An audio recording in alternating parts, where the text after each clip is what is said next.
Професори и ученици од гимназијата Гоце Делчев деновиве се домаќини на своји колеги и врсници од Полска, Португалија, Италија и Турција во рамките на Еразмус проектот Училишно онлайн радио. Станува збор за четвртата мобилност од проектот кој започна да се реализира во 2019 година, а главен координатор е Полска.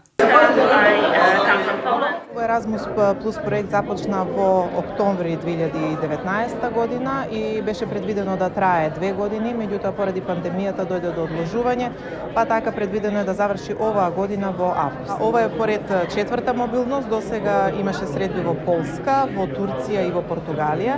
На овие средби не беше присутна Италија како партнер, овој пат за сега сме сите овде заедно. Целта на овој проект е да се осознае нешто повеќе за радиотехниките, за снимање и емитување на радиопрограми и тоа се стремиме да ги научиме нашите ученици. Поради ковид ситуацијата во нивната држава изминатиот период, работната група од Италија, партнер држава во проектот, првпат учествува во активностите. We're very happy to be in Macedonia.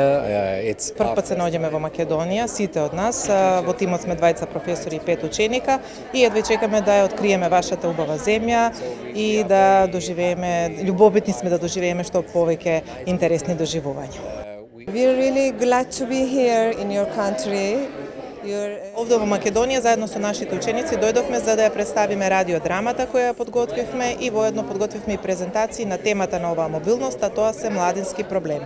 Многу ни е драго што сме овде, навистина се чувствуваме како дома, со голем дел од колегите веќе се познаваме и може да се каже дека станавме како семејство. Our school is Salesianos do Porto. Actually, it's our first... Ова ни е прв Еразмус проект всушност воопшто и многу сме возбудени да бидеме овде во Македонија. Чекаме значи да видиме што ќе научиме ново и од вашата држава и од вашиот град и да продолжиме воедно со работилниците кои што ги почнавме на претходната мобилност која се одржа кај нас во Порто. На тие работилници значи имавме снимање на подкасти, имавме многу активности кои што им беа интересни на учениците, се надеваме дека ќе продолжиме со истото и овде.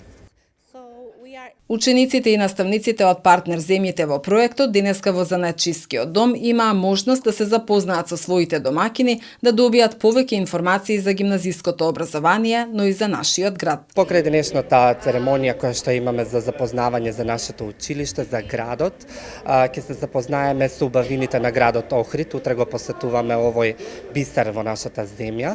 Ќе ги посетиме главните знаменитости во овој град. Во четврток ни следуваат работилници со невладина организација од ЦИТ.